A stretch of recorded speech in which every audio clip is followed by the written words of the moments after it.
Obec Gerlachov sa nachádza v Spišskom regióne a patrí do Popradskej kotliny, ktorá je najvyššie položenou kotlinou v celých Karpatoch. Prvá písomná zmienka o obci pochádza z roku 1326. Založená bola zlatokopmi, preto sa v erbe objavujú skrížené banícke kladivká. Je v ňom zobrazený aj Gerlachovský štít, pomenovaný podľa obce najvyšší vrchol Vysokých Tatier aj celých Karpát.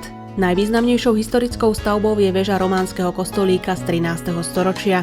Ďalšou významnou pamiatkou je samotný evanjelický kostol z roku 1800 s farou. Je to jediný zachovalý kostol v obci, ktorý je plne funkčný. V zelenom páse malého údolia vytvoreného Gerlachovským potokom sa nachádza kamenný most postavený v roku 1865. Ministerstvom kultúry Slovenskej republiky bol 15. decembra 2008 vyhlásený za národnú kultúrnu pamiatku.